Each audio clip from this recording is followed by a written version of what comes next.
ओम नमस्कार मित्रों, मैं संजीव सिंह परिहार संजीवनी क्लासेस में आपका स्वागत करता हूं।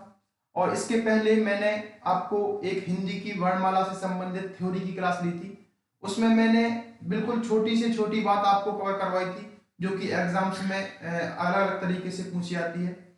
अलग अलग जगह पर आपको अलग अलग तरीके से वर्णमाला में पढ़ने को मिली होगी, लेकिन मेरा पहले दिन से ही ये उद्देश्य रहा है कि मैं ना केवल लोगों को कुछ समय के लिए प्रभावित करूं, जबकि मैं उनको ऐसी वीडियो प्रोवाइड करूं जिससे कि अगर वो पेपर में जाए तो उस टॉपिक से संबंधित कोई भी प्रश्न उनके दिमाग से बाहर ना रहे, उनको हर वो चीज पहले से पढ़ा दी जाए। भले ही मुझे पता है कि ये राह थोड़ी कठिन है, बहुत कम लोग हैं जो अच्छे तरीके से किसी भी टॉपिक को पूरा पढ़ना चाहते हैं, लेकिन मेरा पहले दिन से यही उद्देश्य रहा है कि मैं बहुत ज्यादा लोगों को प्रभावित करने की अपेक्षा ऐसे लोगों के साथ जुड़ना चाहता हूं जो मेरी वीडियो को रेगुलर देखें और उनको उससे लाभ प्राप्त हो, जिससे कि पेपर में जब वो पेपर देने बैठे तो उन्हें महसूस हो कि हमने जो टॉपिक पढ़ा है उसका मुझे संपूर्ण ज्ञान है और कोई भी क्वेश्चन उनकी जो क्षेत्र है, उनके ज्ञान का क्षेत्र है, उससे कोई बाहर नहीं है। तो मैंने बहुत अच्छे से थ्योरी करवाई है, लेकिन मेरा ऐसा मानना है कि बिना क्वेश्चंस को हल किए कोई भी टॉपिक हम नहीं कह सकते कि वो हमें अच्छे से समझ में आ गया है। तो आज हम लोग विभिन्न प्रकार के क्वेश्चंस करेंगे और उनके माध्यम से आप लोग बहुत सी नई चीजें भी सीखेंगे जो कि थ्योरी में हो सकता है छूट गई हो या उसकी कवर नहीं करवाई गई हो। तो क्वेश्चन थोड़ी ज्यादा है, लेकिन कोई दिक्कत नहीं है, आपको हर तरीके के क्वेश्चन करवाए जाएंगे। आप बहुत पूरे दिमाग लगाकर इन क्वेश्चनों को हल करें। और चलिए शुरुआत करते हैं पहले क्वेश्चन के साथ। चलिए, तो पहला क्वेश्चन ये रहा, आपसे अगर पूछा जाए कि भाषा की सबसे छोटी इकाई कौन सी है, तो देखिए दोस्तों, अच्छा एक बात और मैं आपको बता दूं, मैं आपको ज्यादा समय यहां पर नहीं दूंगा क्वेश्चन के लिए। आप चाहें तो वीडियो पॉज करके इसको कर लें, क्योंकि मैं चाहता हूं कि आपको कम समय में ज्यादा से ज्यादा क्वेश्चन करवाया जाए और उनको अच्छे तरीके से एक्सप्लेन भी किया जाए, जिससे कि आपको उसको अच्छे से समझ में आ जाए। तो ज्यादा समय नहीं लूंगा, मैं सीधा इसका आंसर आपको बताता हूं।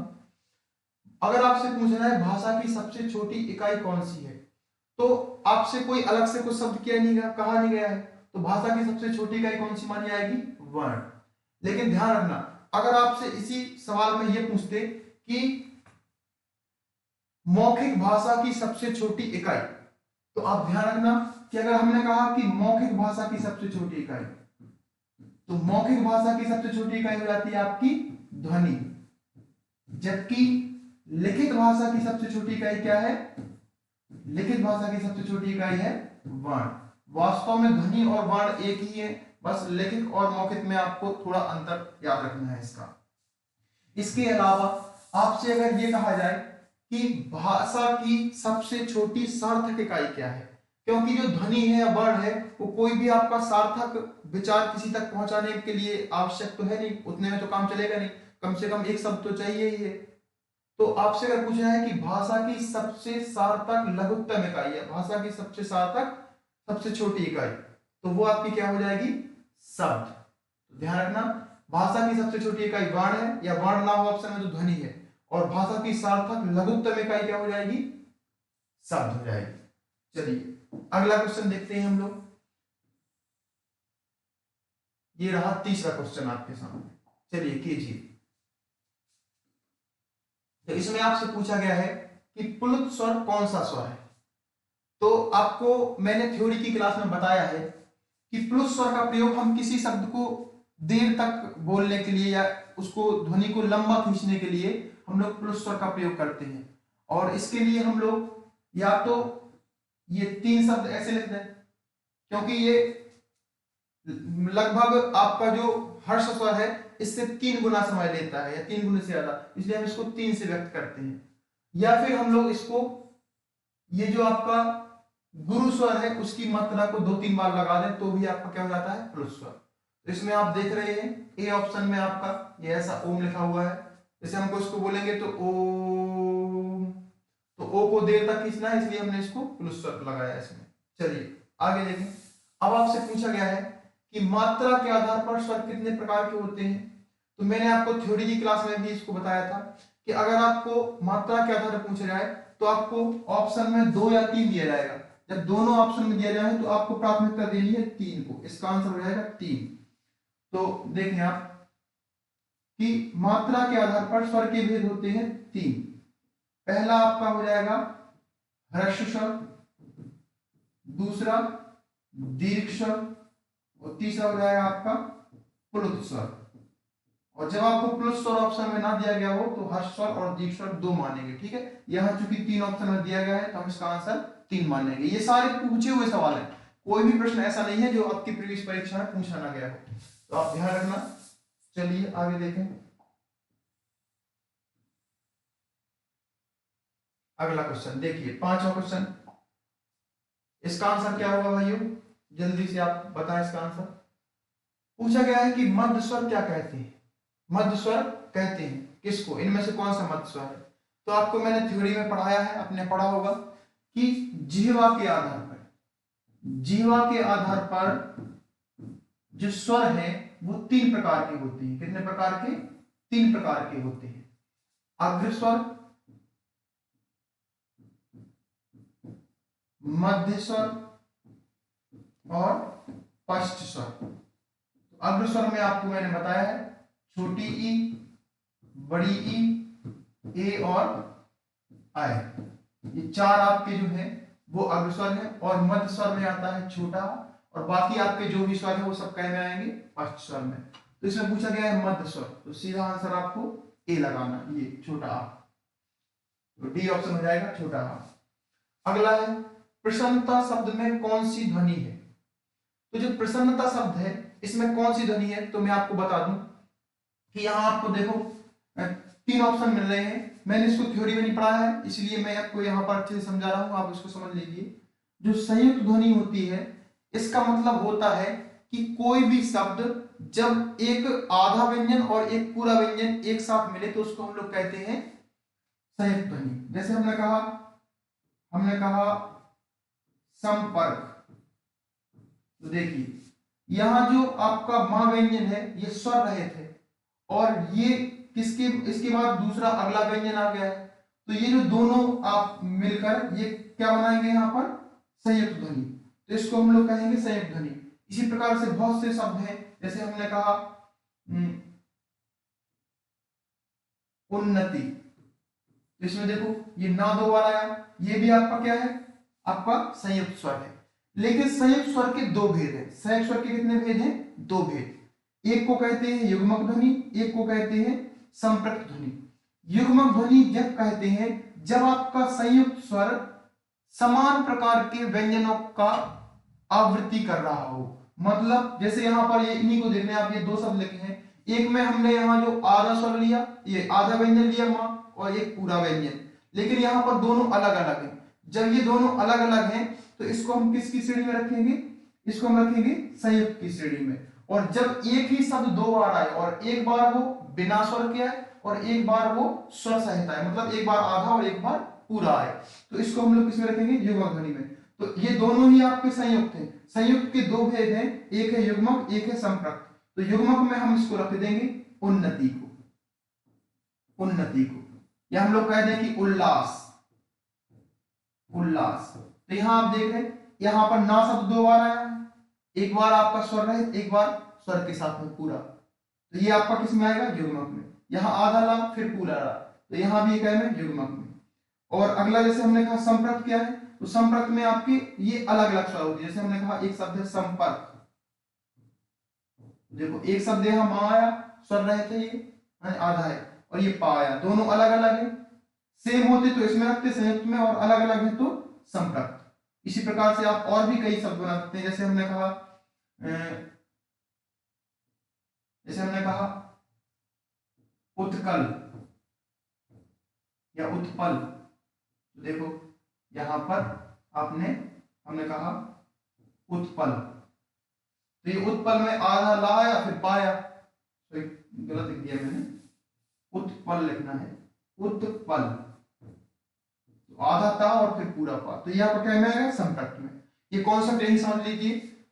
तो ये दोनों में अंतर आपको समझ में आ गया, जबकि ये दोनों ही क्या कहलाएंगे, संयुक्त ध्वनियां। तो आपसे पूछा गया प्रसन्नता शब्द में कौन सी ध्वनि है, तो जब आपको ना 2 बार आया तो इसमें आपको सबसे सही आपका आंसर होगा युग्मक ध्वनि। ठीक है, इसका आंसर क्या होगा? युग्मक ध्वनि। चलिए आगे बढ़ते हैं, हमें कम समय में ज्यादा प्रश्न हल करने हैं। अगला देखें, काकल्य वर्ण क्या है?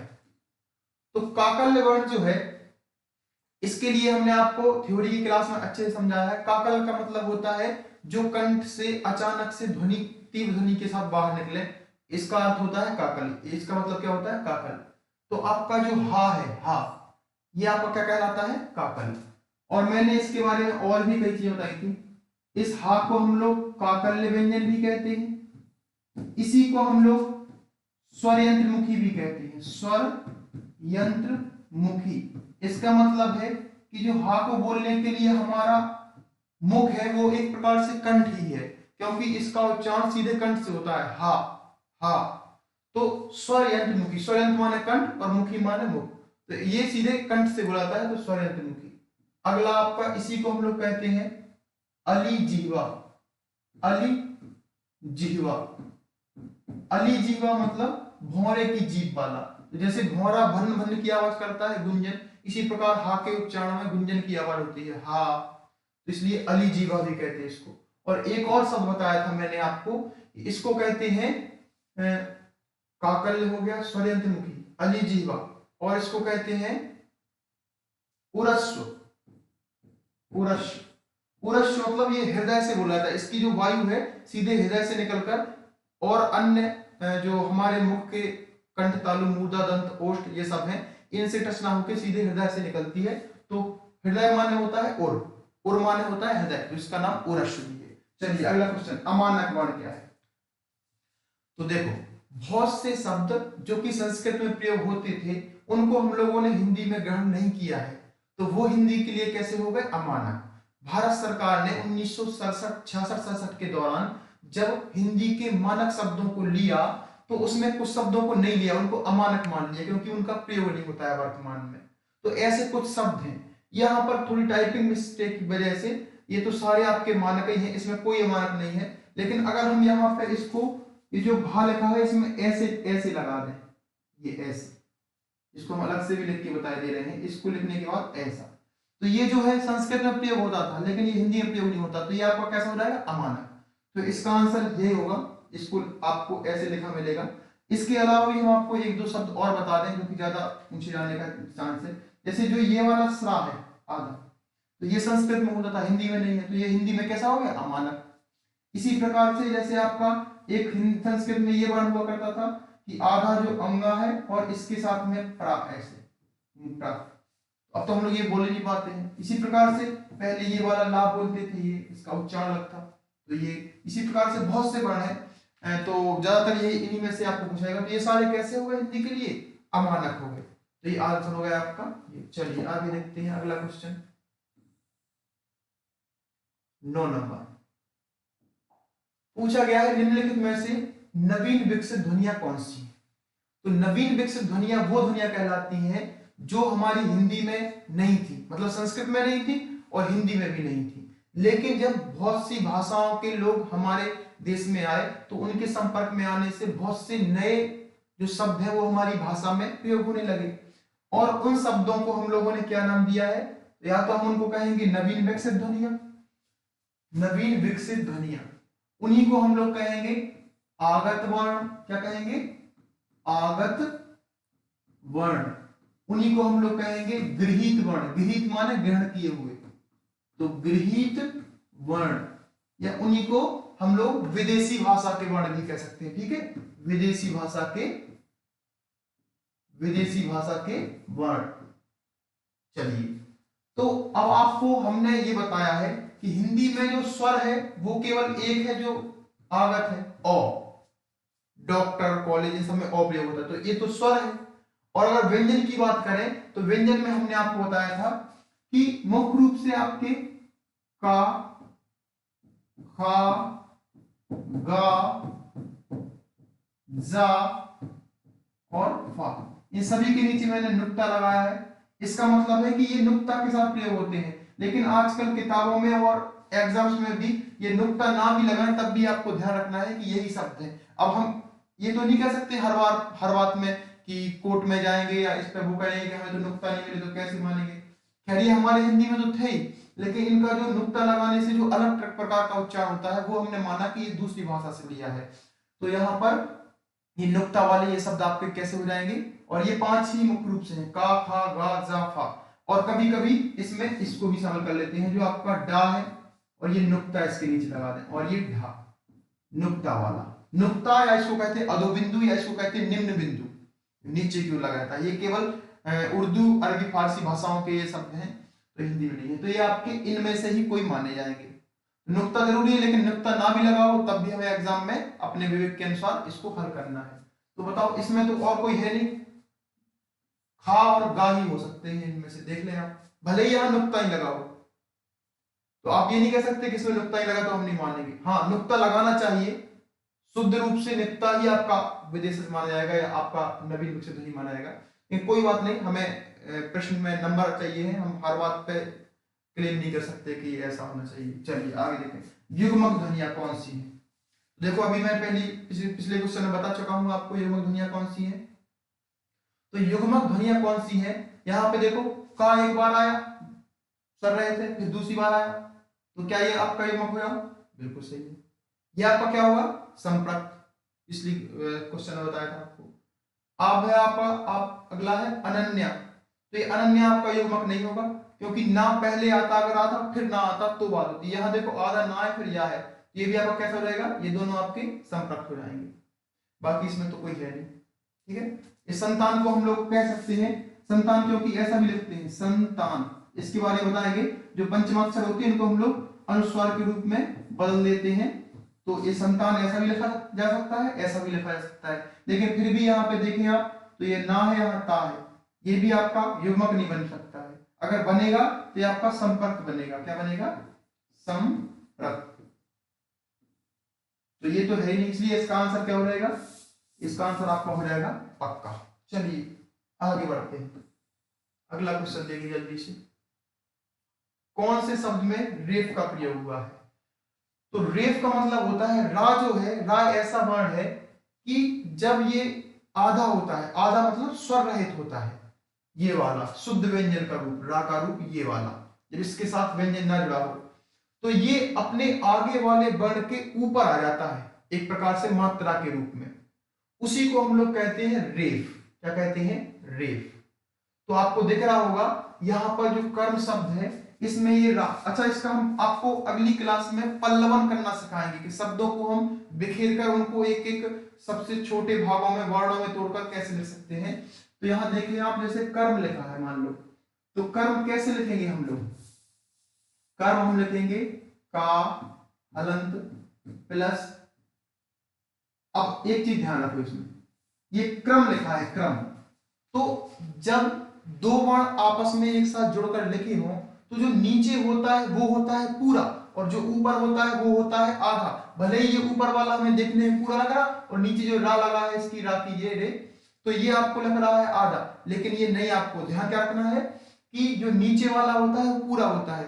आपने सुना भी होगा दैनिक जीवन में भी, जो लोग पूरे होते हैं या जो लोग एक प्रकार से जिनमें बुद्धि ज्यादा होती है या अच्छे समझ वाले होते हैं, पूरे लोग होते हैं, वो हमेशा नीचे झुकते हैं, और जो अधूरे लोग होते हैं वो ऊपर ऊपर उछलते हैं। तो इसका मतलब आप ये समझ लो कि जो का ऊपर ऊपर उछल रहा है वास्तव में ये आधा है, ठीक है। और या ऐसे समझ लो कि ये कंधे पे बैठा है, ये रा जो है नीचे, ये का को कंधे पे बैठाया है, तो कंधे पे कौन बैठेगा? जो अधूरा होगा, लंगड़ा होगा। तो ये का लंगड़ा है, का आधा है, ये रा पूरा है, ये क्योंकि इसको कंधे पे बैठाया है। चलिए, तो ये कॉन्सेप्ट ध्यान रखना आप। तो अब जो अधूरा होगा या जो छोटा होगा तो उससे कहेंगे चलो भाई तुम आगे निकल जाओ, हम बाद में आएंगे तरीके से। तो का आगे आ गया, और ये अधूरा है मतलब स्वर रहित है, तो इसके साथ में स्वर नहीं लगाना है। अब हम कैसे करेंगे? आधा का फिर रा। अब रा चूंकि पूरा है इसलिए रा के साथ में छोटा आ तो लगाना ही है, क्योंकि हर एक व्यंजन का मुख्य स्वर क्या होता है? छोटा आ, आवश्यक स्वर। अगर और कोई स्वर लगा होता तो वो लगा देते, लेकिन जब कुछ ही लगा है तो ये आ तो आएगा। प्लस मां और प्लस आ, ये। जबकि कर्म को हम क्या लिखेंगे? आधा का प्लस, अब ये का पूरा है इसलिए इसमें हम छोटा आ भी लगा देंगे क्योंकि ये पूरा है, प्लस अब जो रा है, रा रा हलंत वाला लगाएंगे, और रा चूंकि आधा है, इसमें कोई स्वर नहीं है, तो इसके बाद हम लिखेंगे मा प्लस आ, ये। अब रा के साथ में स्वर नहीं है, मतलब रा आधा है, तो ये रेप के रूप में ऊपर चला जाएगा, तो इसी को कहते हैं हम लोग रेप। तो रेप किसका प्रयोग हुआ है? कर्म में। ठीक है, इसमें देखो नीचे है तो ये पूरा है, रेप नहीं है इसकी। तो रा का एक तो ये रूप है ऊपर रेप के रूप में, एक ही नीचे आता है लेकिन वो पूरा होता है। और एक आपने सुना होगा जैसे ट्रक शब्द है, ट्रक, या आपने सुना होगा ड्रम, तो इनमें भी ये नीचे लगा है, ये रा है, रा का एक रूप ये भी है। लेकिन यहाँ पर हम लोग बेचारा मान लो कि 4-5 शब्द हिंदी में ऐसे हैं कि जिनके नीचे कोई, यहाँ पर जैसे ठा है या टा है, तो इनके नीचे मान लो कि रा लटका दिया हमने, तो लटकाने के लिए, कुछ पकड़ने के लिए इसको है नहीं रा को, तो हमारे भाषा विज्ञान ने क्या सोचा कि बेचारा एक हाथ से लटका है, कहीं गिर ना जाए, टपक जाए, तो इसको दोनों हाथ पकड़ा दिए। ये जो रा है ना, देखो इसको दोनों हाथों से यहाँ लटका दिया है, तो ये भी रा ही है आपका, ये यहाँ पे लटका दिया, ये लटका दिया, यहाँ पे प्राग, यहाँ पर तो इसने अच्छे से हाथ पकड़ लिया था, तो ये एक हाथ से लटका है। लेकिन जो 4-5 वर्ण है हमारे टा डा ठा, तो इनमें हम दोनों हाथों से ऐसे लटका देते हैं रा को, है ये रा ही। ठीक है, ये भी रा है, ये भी रा है, ये भी रा है। तो ये कुछ रा के रूप बताए, तो रेप का आपको समझ में आ गया। चलिए अगला क्वेश्चन करते हैं, आगस स्वर की पहचान कीजिए। तो अभी मैंने बताया आपको ऊपर कि आगस स्वर कौन सा है, ये ओ, अंग्रेजी भाषा का आगस स्वर है। चलिए अगला क्वेश्चन कीजिए, निम्नलिखित में से गृहीत व्यंजन कौन सा है? तो गृहीत व्यंजन कौन सा है? तो देखो गृहीत ये अ भी है लेकिन ये स्वर है, पूछा गया है व्यंजन, देखो ये जा है और इसमें नुक्ता भी लगा है, तो ये तो बहुत आसान हो गया छांटना। चलिए अगला, संयुक्त वर्णों को छोड़कर हिंदी में कुल कितने वर्ण हैं? तो आपको मैंने बताया था हिंदी में कुल 52 वर्ण है, लेकिन यहाँ कहा गया संयुक्त वर्णों को छोड़कर, तो संयुक्त वर्णों की संख्या कितनी है? 4, छ त्रा ज्ञा और स्रा, छ त्रा ज्ञा और स्रा। तो इन 4 को जब हम घटा देंगे तो कितना बचेगा? 48, 48। तो आंसर हो जाएगा 48। चलिए अगला क्वेश्चन देखिए, 15 नंबर, पूछा गया है जीवामूलीय वर्ण कौन सा है? अब इसको ध्यान दीजिए, देखो जीवामूलीय, जीवा का मूल, मूल माने होता है जड़, जहां से वो शुरुआत होती है। तो जीवा जो है हमारे मुख में नीचे, जो हमारा तालु है उसके पीछे, कंठ के ऊपर से शुरू होती है जीवा, मतलब कंठ के जस्ट ऊपर से शुरू होती है जीवामूलीय। और आपको हमने एक चीज और बताया था, इसको हम जीवामूलीय भी कहेंगे, इसको हम लोग कोमल तालव कह देंगे, क्योंकि तालु का पीछे का हिस्सा कोमल तालव कहलाता है। तो हम चाहे कहें कोमल तालव, कोमल तालव, चाहे हम कहें इसको जीवामूलीय, एक ही बात है। तो हमने आपको बताया था जो हमारे कंठ वर्ण होते हैं वो संस्कृत में कंठ थे, लेकिन हिंदी में उनको हम लोगों ने कंठ ना मानकर क्या माना है? कोमल तालव, या हम लोग कहते हैं जीवामूलीय। तो इसमें आपका कौन सा कंठ है? जो कंठ होगा उसी का आंसर हम लोग लगा सकते हैं, जीवामूलीय या कोमल तालव। तो आपका का कंठ है, सबको पता है, इसलिए ये आपका आंसर क्या हो जाएगा? का।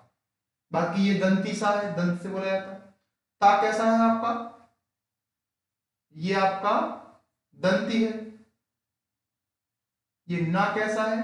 तो ना आपका अनुनासिक या कहें नासिक है। और फिर भी आपको अगर पूछा जाए तो ये कैसा है आपका? अनुनासिक तो है ही, इसके अलावा ता था दा धा ना, तो ये आपका दंती है। तो ये आप उसमें थ्योरी में पढ़ लेना अच्छे से, इसका आंसर क्या होगा? का। अगला देखिए, स्वर तंत्रिकाओं के आधार पर व्यंजनों को कितने वर्गों में बांटा गया है? देखिए ये आप लोगों ने कई बार पढ़ा होगा, बस आपको क्वेश्चन अलग तरीके से पूछा गया है, तो हो सकता है आपसे ये ना बन पाए कुछ लोगों से, कोई बात नहीं, मैंने जानबूझ के ऐसे ही क्वेश्चन लिए हैं। आप ये ना सोचना कि सर कुछ ऐसे क्वेश्चन ले आए हैं कि जानबूझकर ये पेपर में नहीं आती है, सारे क्वेश्चन पेपर में आए हुए हैं, हम लोगों से यही गलतियां होती है पेपर में। तो आप बिल्कुल भी आप इस तरीके से पढ़ें, अच्छे अच्छे क्वेश्चन सॉल्व करें कि गलतियां यहां हो जाएं लेकिन पेपर में ना हो पाए। ठीक है, मैंने कई बार कहा है आपसे कि अभ्यास में जितना पसीना बहेगा जंग में खून उतना कम बहेगा। तो पेपर में क्वेश्चन कम गलत होंगे, इसलिए यहां गलत हो जाने दो। तो देखिए आप, स्वर तंत्रिकाओं के आधार पर व्यंजनों को कितने वर्गों में बांटा गया है? तो हम कह दें चाहे स्वर तंत्रिकाओं के हिसाब से, चाहे हम स्वर तंत्रिका के आधार पर कह दें, चाहे हम कह दें तारत्व के आधार पर, चाहे हम कह दें घोषत्व के आधार पर, इन तीनों को ही मतलब एक ही है, घोषत्व। तो ये होते हैं आपके दो प्रकार के, घोष और अघोष। तो ये दो प्रकार के हो जाएंगे। चलिए ठीक है, आगे देखिए अगला क्वेश्चन, निम्न में से कौन सा कथन शुद्ध है? कौन सा कथन शुद्ध है, ये बहुत अच्छे से करना, आपको मैं समय भी दे रहा हूं उसके लिए, ठीक है। हमने आपको इसके बारे में थ्योरी में भी बताया है, अच्छे से ध्यान दो। निम्नलिखित में से कौन सा कथन अशुद्ध है? तो पहला देखते हैं, हिंदी में ज्या का उच्चारण परंपरा से भिन्न हो गया है। हाँ हो गया है, मैंने थ्योरी में बताया था कि जो ज्या आपका है ये संयुक्त वर्ण है और इसको हमें बोलना चाहिए ज्या, ज्ञान, विज्ञान। क्यों? क्योंकि ये जो ज्या बनता है वो बनता है आधा जा और उआ, तो ये दोनों से मिलकर बनता है। आप इनको बोलो ज्या ज्या ज्या, तो जा और आ। आप क्या बताओ, क्या आजकल हम लोग इसको ज्या को ज्या बोलते हैं? हम लोग बोलते हैं ज्ञान, जैसे हमने कहा ज्ञान, विज्ञान, जबकि होना क्या चाहिए शुद्ध? ज्ञान, विज्ञान। तो इसीलिए क्या ये बात इनकी सही नहीं है? ये बात इनकी बिल्कुल सही है। इनकी बात सही है कि हिंदी में ज्ञा का उच्चारण परंपरा से भिन्न हो गया है। हाँ हो गया है। अब देखिए, विसर्ग कंठ वर्ण है, सही है, हमने आपको बताया था। कंठ से कौन कौन से स्वर बोले जाते हैं? छोटा आ, बड़ा आ और विसर्ग, ये आपके कंठ है, तो सही बात है, विसर्ग आपका कंठ है, ये भी सही है। छ संयुक्त व्यंजन है, हाँ है, का और सा से बनता है, का प्लस सा से ये बनता है, तो ये है। तो ये तीन सही है आपके, ये आपका अशुद्ध हो जाएगा। दो महाप्राण व्यंजनों का उच्चारण एक साथ नहीं हो सकता, अगर हो भी जाए तो हमको उसका शुद्ध उच्चारण नहीं कर पाते हैं। आजकल आप कहने के लिए कोई शब्द दे दें और कहें कि देखो ये इसमें बोल रहा है, लेकिन ये भाषा विज्ञान के हिसाब से दो महाप्राण व्यंजनों का उच्चारण एक साथ नहीं किया जा सकता है, नहीं हो सकता है, ठीक है। इसको आप याद रखें। बाकी तीन के बारे में हमने बताया, तो ये भी आप ध्यान रखना। अगला है, छा वर्ण किसके योग से बनता है? तो छा वर्ण बनता है का और सा के योग से। और ध्यान रखना, का पे हलंत है जबकि सा पूरा है। इसमें मैंने कुछ अच्छे विकल्प सेट नहीं कर पाए हैं। पेपर में कभी कभी बहुत अच्छे विकल्प आते हैं, कभी कभी एक ऑप्शन में ये दे देंगे आपको, एक में आपको का प्लस सा ऐसे दे देंगे, दोनों में हलंत नहीं लगाएंगे। एक में आपको का में हलंत लगा देंगे, फिर आपको सा में हलंत लगा के देंगे। तो आपको बिल्कुल ये ध्यान रखना है कि इसमें केवल ऐसा है कि जो भी आपके संयुक्त व्यंजन होते हैं उनमें पहला जो होता है वो हलंत के रूप में होता है, जबकि दूसरा पूर्ण होता है, ठीक है, बिना हलंत के, स्वर सहित। तो ये ध्यान रखना। चलिए अगला क्वेश्चन देखें, 19 नंबर, इनमें से उस व्यंजन नहीं है। बिल्कुल सरल क्वेश्चन है। ऊष्म व्यंजन जो है वो आपके कितने हैं? 4 हैं। ऊष्म या इन्हीं को हम कहते हैं संघर्षी, ठीक है। तो देखो ये आपका है शा, शा, शा और हा, ये 4 ऊष्म है। अब इसमें पूछा है कौन ऊष्म नहीं है, तो ये ला ऊष्म नहीं है, ये क्या है आपका? अंतस्थ है। दो व्यंजन जब एक साथ मिलते हैं तो क्या कहलाते हैं? तो दो व्यंजन जब एक साथ मिलते हैं तो आपके संयुक्त व्यंजन कहलाते हैं। और अगर एक जैसे ही व्यंजन दो बार आए तो वो आपके क्या होंगे? इन्हीं के दो रूप बताए थे हमने। अगर एक जैसे व्यंजन दो बार आए, जैसे हमने कहा उन्नत, उन्नत, तो ये एक बार साथ में आए तो ये आपके क्या कहलाएंगे? ये आपके युग्मक कहलाएंगे। और अगर दो अलग अलग आए तो वो संप्रत। पिछले क्वेश्चन में मैंने बताया है इसको, तो आप ज्यादा समय नहीं लेंगे इसमें। चलिए अगला क्वेश्चन करें, लिपि चिन्हों के क्रमबद्ध समूह को क्या कहते हैं? तो चाहे लिपि चिन्हों के कहें, चाहे मैंने क्वेश्चन थोड़ा अलग तरीके से दिया है, लिपि चिन्हों के क्रमबद्ध समूह को कहें, चाहे हम कह दें वर्णों के व्यवस्थित समूह को, क्रमिक समूह को क्या कहते हैं? वर्णमाला। चलिए ठीक है। अक्षर किसे कहते हैं? तो स्वर सहित जब वर्णों को लिखा जाए तो क्या कहलाएंगे आपके? अक्षर। ये सब बताया है। निम्न में से दीर्घ स्वर है तो दीर्घ स्वर कौन सा है आपका, ये आपका बड़ी ई दीर्घ स्वर। दीर्घ स्वर आपके बताए थे मैंने, दीर्घ स्वर कौन से होते हैं, बड़ा आ, बड़ी ई और बड़ा उ। जबकि ये छोटी ई आपका क्या है, मूल स्वर है, वो मूल स्वर है या हस्त स्वर कहते हैं हम इसको। और ये आपका ए और ऐ जो है वो क्या है आपका संयुक्त स्वर है, ठीक है, संयुक्त स्वर। अगला देखिए, जिसका उच्चारण स्वतंत्रता से होता है और जो व्यंजनों के उच्चारण में सहायक होते हैं वो क्या होते हैं आपके, देखिए जिनका उच्चारण स्वतंत्र रूप से होता है। तो मैंने कल आपको परिभाषा बताई थी स्वरों की, यही बताई थी कि इनका उच्चारण कैसे होता है, स्वतंत्र रूप से। और व्यंजनों के लिए आपको स्वर की आवश्यकता होगी, क्योंकि व्यंजनों को हम मान लो ऐसे हमने का लिखा तो शुद्ध व्यंजन तो ये है, लेकिन हम लोग इसको अगर हलंत के बिना लिखें इसका मतलब इसमें स्वर शामिल है, कोई स्वर हो चाहे ना हो, छोटा आ तो शामिल है। तो ये किसकी परिभाषा है आपकी, स्वर की। वर्णमाला किसे कहते हैं, बिल्कुल बेसिक सा क्वेश्चन है, हो सकता है कुछ लोग इसमें भी गलत कर दे, भाषा ये समझना आपको। तो ये आपका डी होगा, वर्णों के व्यवस्थित समूह को क्या कहते हैं, वर्णमाला कहते हैं। अगला देखें आप, हिंदी भाषा में कितने व्यंजन हैं। देखिए आप हिंदी भाषा में कितने व्यंजन हैं, बताया था कि जब व्यंजन की संख्या पूछी जाए और ऑप्शन में 33 हो तो आपको 33 ही लगाना है। लेकिन आपसे पूछ रहा है मूल व्यंजन कितने हैं, तो मूल व्यंजन की संख्या कितनी हो जाएगी, मूल व्यंजन आपके हो जाएंगे कितने, 16। चलिए अगला क्वेश्चन कीजिए। अगला प्रश्न है, निम्नलिखित में से कौन सा संयुक्त स्वर नहीं है। तो अभी मैंने आपको बताया है कि जो आपका ए, आई और ओ है ये संयुक्त स्वर है, जबकि उ संयुक्त स्वर नहीं है। तो इसका आंसर आपका क्या हो जाएगा, उ। तो ये आपका संयुक्त स्वर नहीं है, ये कैसा है आपका दीर्घ स्वर। चलिए अगला क्वेश्चन कीजिए, 27 नंबर। पूछा गया है कि जिसकी ध्वनि केवल मुख से निकलती है उन्हें क्या कहते हैं। तो अगर ध्वनि केवल मुख से निकले तो उनको हम लोग कहते हैं निरानुनासिक। ये दो शब्दों से बना है, निर माने होता है नहीं या बिना, और प्लस अनुनासिक। अनुनासिक माने जो नाक से बोले जाते हैं, ऐसे वर्ण जिनके उच्चारण में मुख के साथ में नाक का भी प्रयोग होता है वो होते हैं अनुनासिक, और जिनके साथ में मुख के अलावा नाक का प्रयोग नहीं होता है, केवल मुख से बोले जाते हैं, तो वो होते हैं निरानुनासिक। ठीक है, तो ये हो जाएगा आपका निरानुनासिक। चलिए अगला, अ और औ का उच्चारण स्थान क्या है।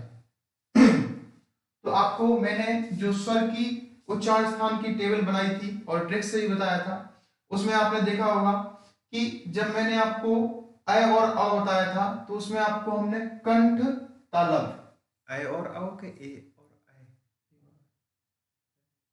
ऐसे बता दो बेटा कैसे मुझे।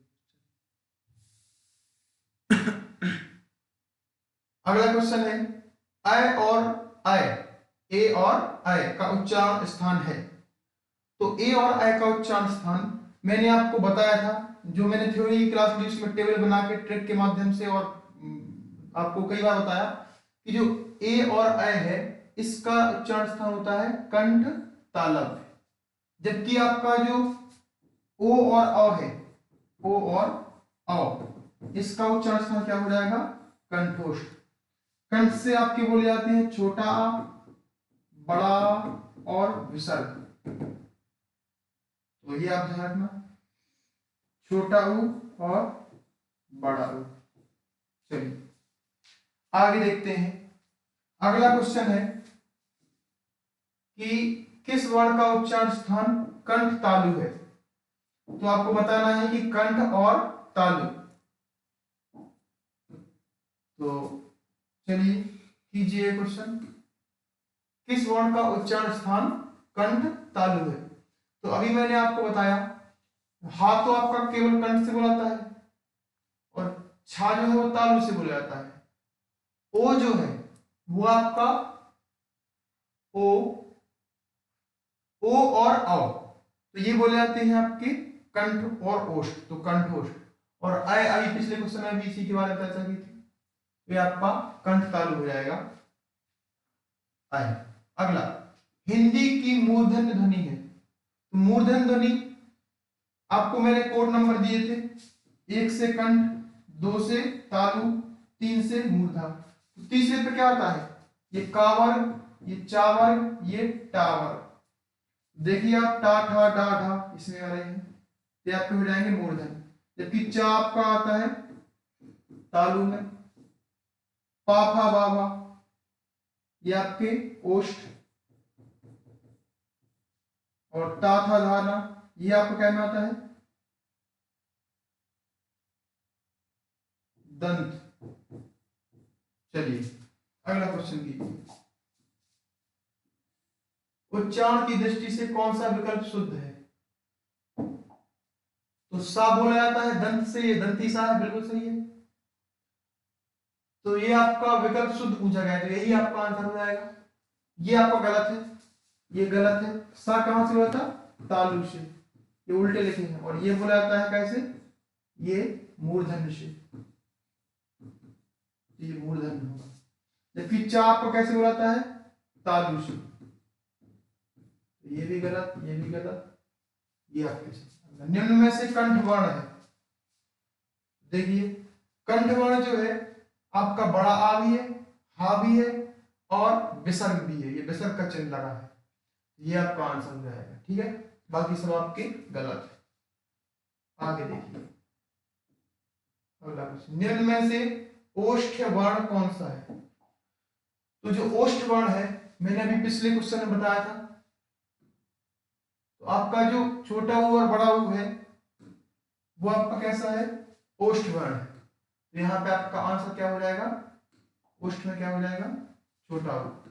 चलिए ये आपका छोटा ऊ इसका आंसर है। निम्न में से अर्ध स्वर कहलाता है, तो जो आपका या और वाह है, या और वाह, ये आपके कहलाते हैं अर्ध स्वर। तो इसमें ऑप्शन में आपको या मिल गया है। ठीक है, रा को कहते हैं हम क्या, लुंठित, और ला को कहते हैं पार्श्विक। ये रा हो जाएगा आपका लुंठित, और ला को कहते हैं पार्श्विक। रा को हम लोग लुंठित या प्रकंपित भी कहते हैं, प्रकंपित। है निम्नलिखित में से कौन सा अंतस्थ व्यंजन है? तो अंतस्थ आपके कौन से होते हैं, या रा, ला और वा। तो इसमें से आपको देखो ला मिल गया। अगला, सभी महाप्राण वर्णों का समूह है, तो महाप्राण आपके कौन से होते हैं, दूसरा और चौथा। हमने आपको जब वर्गीय व्यंजन पढ़ाए थे तो हमने 1, 2, 3, 4 और 5 वर्ग बताए थे, जिसमें से हमने आपको महाप्राण कौन से बताए थे, पहला होता है अल्पप्राण, दूसरा महाप्राण, फिर अल्पप्राण, फिर महाप्राण, फिर अल्पप्राण। तो हमें महाप्राण पूछे गए हैं, तो मतलब इनमें से होना चाहिए। तो का के बाद खा, ये सही है, चा के बाद छा, ये सही है, टा के बाद ठा, ये भी सही है। तो ये आपके महाप्राण में ये वाला वर्ग आ रहा है। ये था कहां पे आएगा, तो ता था दा धा, ये इसमें आ जाएगा, सही है। चा लेके अल्पप्राण में, तो इसमें ये चा वाला गलत है, इसलिए यहीं से हमें आगे नहीं देखना है। मां में देखिए, मां आएगा लास्ट में आपका, पा फा बा भा मा, तो ये अल्पप्राण में आएगा, ये गलत है। ठीक है, या दा घा, तो यहां पे देखिए आप, ये आपका दा है, ता था दा, तो ये दा वाला इसमें गलत है, तो एक ही से आपको पहचान लगे बस, बाकी आपका सही कौन सा हो जाएगा, 36 नंबर। अगला देखें, अगला क्वेश्चन है, निम्नलिखित ध्वनियों में कौन सा सुमेलित है? तो गा जो है ये आपका अघोष है, तो अघोष आपके क्या होते हैं, शुरू के दो होते हैं, जो पहले और दूसरे वर्ण, तो वो होते हैं आपके अघोष। तो ये जो गा अघोष है ये सही है। अगला फा, तो पा फा दूसरा, अल्पप्राण नहीं, ये होता है महाप्राण। सा जो है वो आपका उष्ण या संघर्षी है, तो निम्न में से कौन सा सुमेलित है? तो ये सा है जो उष्ण है, ये भी सही है। ठा जो है ठा, टा ठा, शघोष नहीं, ये तो अघोष होता है, तो ये भी आपका गलत है। ठा जो है वो आपका दूसरा है, और दूसरा कैसा होता है, अघोष। ये गलत दे रहे हैं।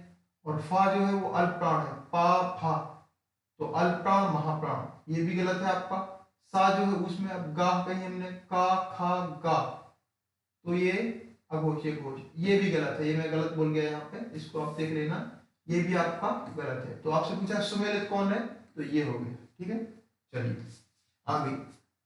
अयोगवाह कहा जाता है, तो अयोगवाह किसे कहा जाता है, तो आपके अयोगवाह दो है, एक तो आपका है अनुस्वार, अनुस्वार और विसर्ग, इन दोनों को हम सम्मिलित रूप से क्या कहते हैं, अयोगवाह। अनुस्वार मतलब ये अंक की बिंदी वाला, और विसर्ग मतलब ये।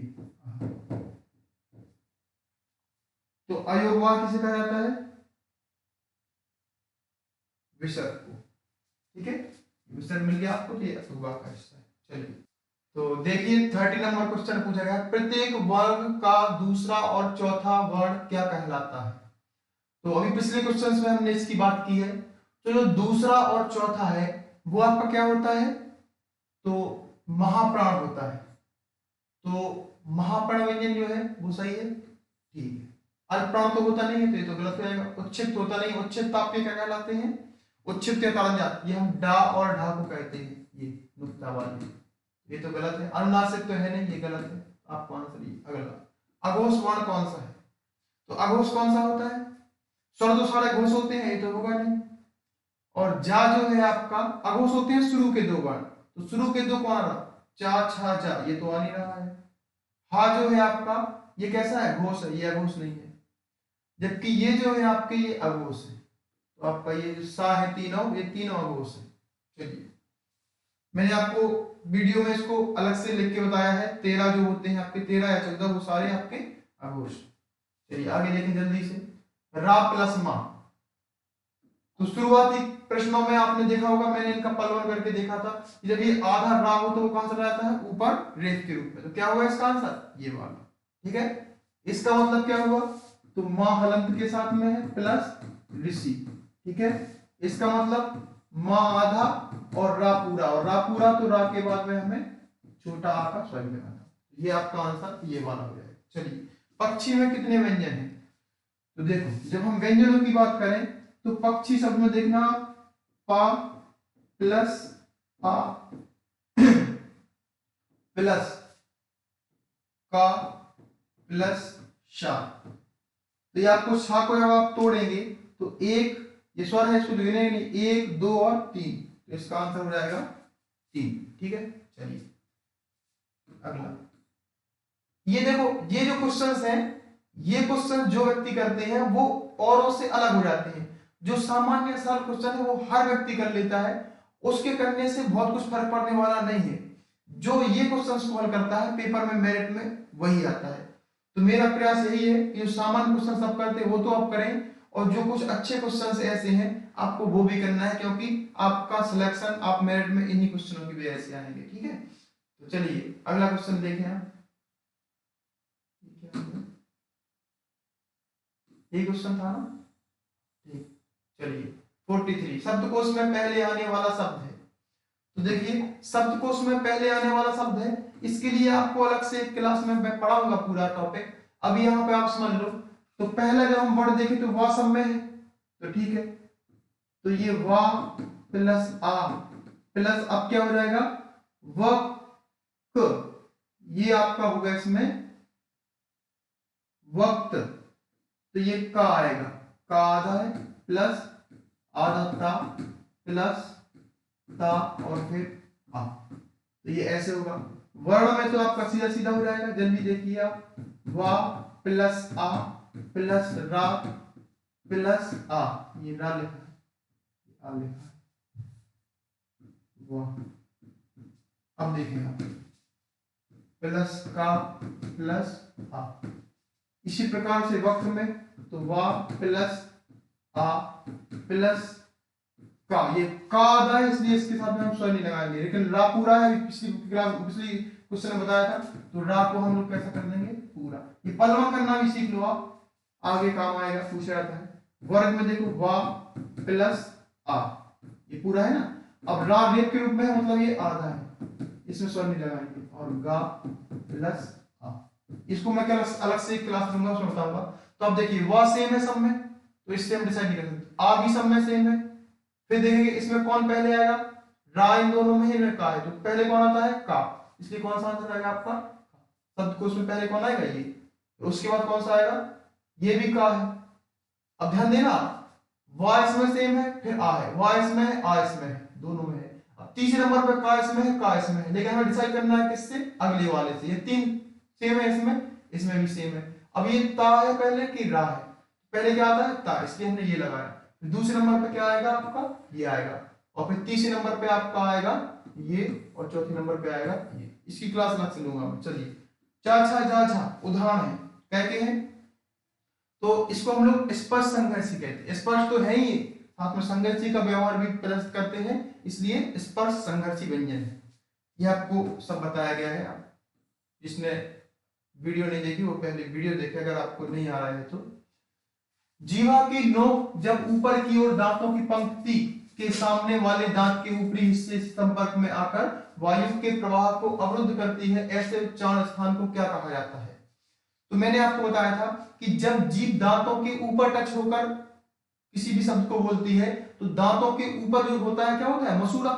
मसूड़ा को हम क्या कहते हैं, मसूड़ा कह दें, उसी को हम लोग कह दें दंतमूल, दंत मूल, और उसी को हम लोग कह देंगे वर्त्स्य, वर्त्स्य। तो देखिए क्या है आपका वर्त्स्य। ये वर्त थोड़ा इसमें गलत लिखा है, ये वर्त ऐसे लिखा जाता है, आप इसको ध्यान रखना, आधा ता आधा सा और या के ऊपर ये रे, वर्त्स्य, ठीक है। तो ये ऐसे लिखा जाता है। चलिए हिंदी शब्दकोश में छा का क्रम कहाँ होता है, तो आपको बताया है छा चूंकि कैसे बनता है, का प्लस सा से, तो का के जस्ट बाद इसका स्थान होता है। अगला क्वेश्चन देखिए 47 नंबर। रा और ढा को कहा जाता है, इसमें आप थोड़ा निशान लगा लेना, इसमें नुक्ता, ठीक है। तो रा और ढा को कहा जाता है, तो देखिए विकसित वर्ण बताया था ना, दूसरी भाषा के हैं, इसलिए इसको क्या कहेंगे हम लोग, विकसित वर्ण। सजाती और विजातीय वर्ण तो आपके स्वरों में होते हैं, ठीक है। चलिए अगला देखें आप। कामता प्रसाद गुरु ने बाह्य प्रश्न के आधार पर व्यंजनों को कितने भागों में बांटा है, तो बाह्य प्रश्न के आधार पर आपके दो भागों में बांटा है। कितने भागों में बांटा है इसको, दो भागों में। बाह्य प्रश्न के आधार पर कौन कौन से दो भाग, तो सघोष और अघोष, ठीक है, आपको ध्यान रखना है। ऐसे कौन सी दो मात्राएं हैं जिनका प्रयोग तो किया जाता है किंतु उनका समावेश स्वर में नहीं किया जाता है, तो ये आपकी परिभाषा लिखी है अयोगवाह की।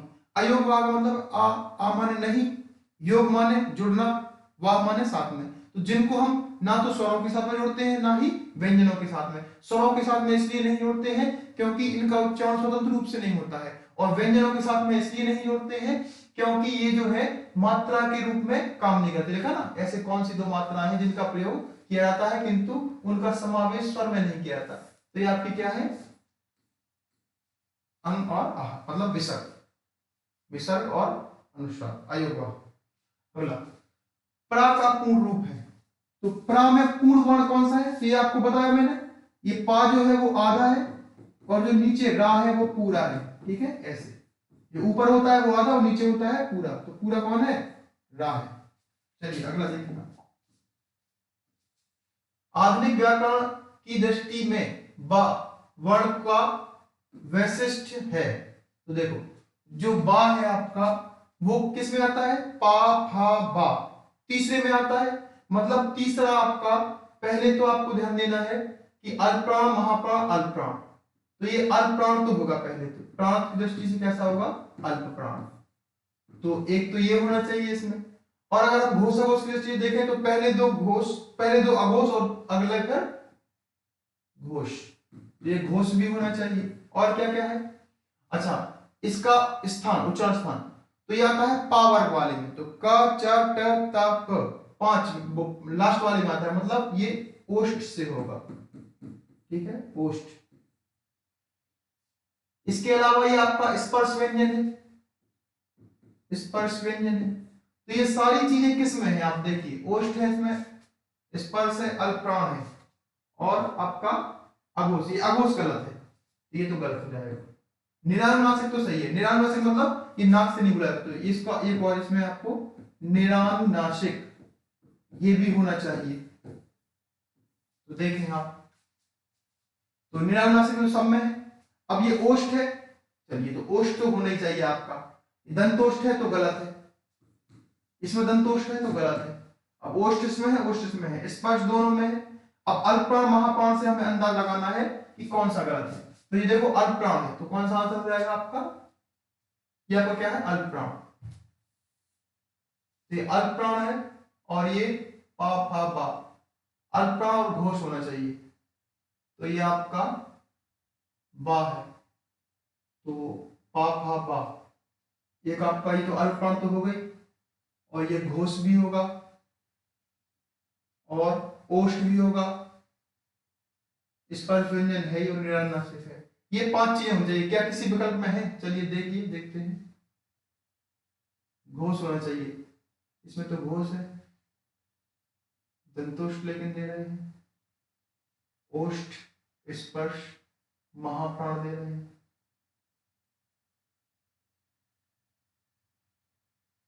महाप्राण, तो अल्पप्राण, महाप्राण, अल्पप्राण और महाप्राण, पा फा बा और हा, पा फा बा। तो देखिए पा फा बा तीसरे में आ रहा है, अल्पप्राण महाप्राण अल्पप्राण। अल्पप्राण तो होना चाहिए और ये घोष भी होना चाहिए, स्पर्श भी है, निरानुनासिक भी है।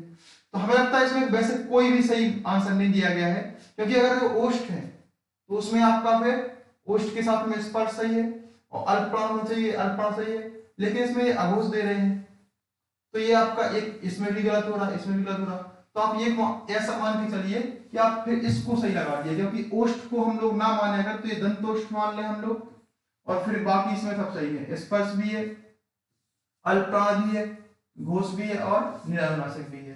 ठीक है, तो मैंने ये जो 4-5 चीजें बताई हैं इनको ध्यान रखना, ये होना चाहिए जो बा है वो आपका अल्पप्राण, घोष, ओष्ठ, स्पर्श और निरानुनासिक। ठीक है, इसमें भले ही ऑप्शन में एक आदमी आपको सही ना मिल रहा हो या टाइपिंग में मिस्टेक हो गया हो, लेकिन आप अपने कॉन्सेप्ट में बने रहिए। अगला देखें आप, हिंदी की स्पर्श घोष महाप्राण ओष्ठ व्यंजन ध्वनि है। तो देखो पहले तो इसको स्पर्श होना चाहिए, तो हा को तो हटा दो, हा तो स्पर्श है ही नहीं।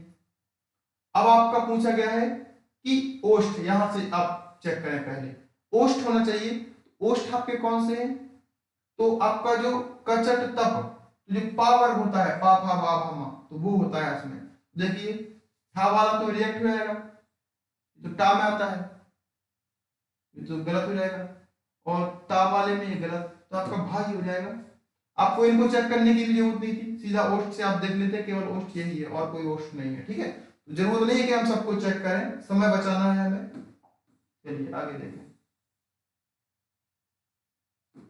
हिंदी की अग्र अवृत्ताकार समृद्ध ध्वनियां हैं। तो देखो जीवा के आधार पर अग्र होने चाहिए। अग्र क्या होते हैं आपकी, छोटा, छोटी ई, बड़ी ई, ए और आई। तो इसमें क्या है आपका, एक तो आपका ए है और ई है, और इसमें आपको 2 चीजें मिल रही हैं, एक तो ये मिल रहा है और एक ये मिल रहा है। तो अब आप देखेंगे आवृत्ताकार, तो आवृत्ताकार भी ये दोनों है। अब हमें देखना है समृद्ध, तो समृद्ध में आपका ई और बड़ी ई, छोटी बड़ी, छोटा हो और बड़ा हो। देखिए ई दोनों में है आपका, समृद्ध भी है, अग्र भी है और आवृत्ताकार भी है, तो इसका आंसर ई हो जाएगा। ठीक है, ये कुछ अच्छे सवाल है, देखें आप, मैंने बिल्कुल सरल से लल्लू पल्लू क्वेश्चन नहीं दिए हैं कि आप लगा के खुश हो जाएं कि बस मुझे तो आने लगा है, थोड़ा दिमाग लगाना पड़ेगा आपको। ठीक है ना, चलिए अगला देखें आप, स्वरों के उच्चारण में लगने वाले समय को कहते हैं, तो मात्रा कहते हैं। क्या कहते हैं, मात्रा। चलिए मात्रा कहते हैं। अगला क्वेश्चन देखें, किस स्वर के उच्चारण में दीर्घ स्वर से भी अधिक समय लगता है। तो दीर्घ स्वर से भी अधिक समय लगता हो तो आपका ये प्लस स्वर हो जाए, बिल्कुल सरल है। अगला देखें, अर्ध विभ्रत स्वर कौन सा है। तो देखें आपको अर्ध विभ्रत स्वर में हमने आपको बताया था कि यहां पर आपका जो है अर्ध विभ्रत जो होता है वो आपके गुण स्वर होते हैं, ए और ओ। अब मैं पूरा यहाँ ना बताऊंगा, नहीं तो वीडियो बहुत लंबी हो जाएगी। जिनको भी ये चीजें क्लियर नहीं है वो कृपया एक बार वीडियो जरूर देखें, उसमें आपको बहुत ये सब चीजें बताई गई हैं। तो अर्थ स्वर में ये दोनों है, इसमें कोई दिख रहा है आपको? ए और ओ में से देखो ये ए है, ठीक है, आपका आंसर हो जाएगा। चलिए अगला देखें, हिंदी वर्णमाला में वर्ण है, बिल्कुल सरल क्वेश्चन, ये तो सबकी जुबान पे होता है इसका आंसर 52। हिंदी भाषा में कितने स्वर हैं? जब आपको 11 ऑप्शन हो तो 11 ही चुनना है, 11 ना होंगे तो फिर हम क्या मानेंगे? 13। और अगर ये दोनों ना हो तो 10 भी मानते हैं, क्योंकि उच्चारण के आधार पर 10 होते हैं और लेखन के आधार पर 11, ठीक है। और अयोगवाद को शामिल कर लें तो 13, लेकिन सीधा सीधा पूछा है और ऑप्शन में 11 है तो उसी को आंसर लगाना है। अगला देखें, व्यंजन और स्वर के संयुक्त रूप को क्या कहते हैं? व्यंजन और स्वर जब शामिल रूप से लिखे जाए तो उसको हम लोग क्या कहते हैं? अक्षर। बताया है आपको मैंने इसको। चलिए, शब्द की सबसे छोटी इकाई क्या कहलाती है? तो चाहे शब्द की कहें चाहे भाषा की कहें, सबसे छोटी इकाई तो वर्ण ही होगी, ठीक है, वर्ण ही होगी। चलिए आगे देखें, हिंदी भाषा में हर्ष स्वरों की संख्या कितनी है? तो जो हर्ष स्वर है वो आपके कितने हैं? 4। चाहे हम हर्ष स्वर कहें नहीं, चाहे मूल स्वर कहें, 4 हैं। निम्नलिखित में से कौन सा मूल दीर्घ स्वर नहीं है? तो दीर्घ स्वर आपके देखो, बड़ा आ भी है, बड़ी ई भी है, बड़ा ऊ भी है, ये वाला आपका दीर्घ स्वर नहीं है, तो ये आंसर हो जाएगा। चलिए अगला देखें, लास्ट क्वेश्चन है, आप लोग इसको और करें जल्दी से। हिंदी में अनुस्वार किस ध्वनि का सूचक है? तो देखें आप, अनुस्वार जो है किस ध्वनि का सूचक नहीं है, ठीक है। ये नहीं पढ़ना, नहीं ना पढ़ते तो हम लोग आता हुआ क्वेश्चन भी गलत कर देते हैं कई बार। तो नहीं है मतलब तो आपको हम बताएं, आपको एक नियम बताया जाएगा, पढ़ाया जाएगा। व्यंजन संधि का भी एक नियम है कि जो आपके पंचमाक्षर होते हैं, पंचमाक्षर कौन से आपके? एक तो ये ना, या, रा, ना और मा। तो ये जो आपके पंचमाक्षर हैं इनको हम लोग अनुस्वार के रूप में भी लिख सकते हैं। तो बताओ, ये आपके पंचमाक्षर है, ये पंचमाक्षर है, ये पंचमाक्षर है, तो इन सबको हम लोग अनुस्वार के रूप में लिख सकते हैं या को नहीं लिख सकते हैं। एक उदाहरण समझ लो आप जल्दी से, जैसे हमने लिखा है पंचांग, तो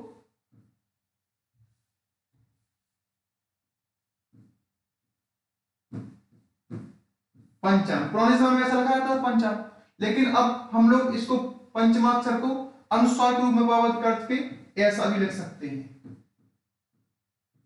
इन पे दोनों पे मात्रा डाल देंगे। तो ये जो पंचमाक्षर है इनको हम लोग अगले वाले वर्ण के अनुस्वार के रूप में ऊपर लिख देते हैं। तो ये भी सही है आपका, ये भी सही है, ठीक है। ये वर्तनी शुद्धि हो पे काम आएंगी चीजें, और ये आपकी क्या काम आएंगी जब आप लोग व्यंजन संधियां पढ़ेंगे। तो ठीक है, ये आपको आगे और डिटेल में पढ़ाया जाएगा। हिंदी में ध्वनियां कितने प्रकार की होती हैं? तो हिंदी में ध्वनियां 2 प्रकार की ही होती हैं। कौन सी? स्वर और व्यंजन। चलिए, तो ये आपके 64 क्वेश्चन रहे। अगली बार से मैं कोशिश करूंगा कि थोड़े से क्वेश्चन की संख्या कम करें, क्योंकि बहुत से लोग हैं जो लास्ट तक देखते नहीं हैं। लेकिन मैंने बताया कि मेरा उद्देश्य केवल यही होता है कि आपको हर प्रकार के क्वेश्चन करवाए जाए, जिससे कि अगर आप एक बार उस टॉपिक की थ्योरी और क्वेश्चन कर लेते हैं तो हर प्रकार के क्वेश्चन आपके एक बार दिमाग से निकल जाए और पेपर में कोई भी कैसा भी प्रश्न घुमा के दे जाए, आपको वो प्रश्न जरूर आना चाहिए पेपर में। यही मेरा एकमात्र उद्देश्य है और मैं लोगों की जरूरत बनना चाहता हूं, उनके मतलब काम आ सकूं, ना कि उनको छोटी छोटी वीडियो बना के या सरल सरल चीजें केवल सिखाकर उनको खुश कर दिया जाए और उनको ये लगने लगे कि मुझे तो आता है, फिर पेपर में गलतियां हो जाएं। तो इसी उद्देश्य के साथ मैंने ये आपको क्लास ने हर प्रकार के क्वेश्चन करवाए हैं। और जिन लोगों को भी ये कुछ चीजें समझ में नहीं आई है तो वो पहले जाकर हमारी थ्योरी वाली वीडियो जरूर देखें, आपको बिल्कुल उसमें एक एक चीज बहुत अच्छे से समझाया गया है, ठीक है। और इन 64 क्वेश्चन में से आपके कितने नंबर आए हैं या मान लो कितने क्वेश्चन सही हैं, इसको आप कमेंट बॉक्स में जरूर बताएं। और वीडियो अच्छी लगी हो तो इसको लाइक करें और अपने दोस्तों के साथ भी शेयर करें और चैनल को सब्सक्राइब करें। धन्यवाद।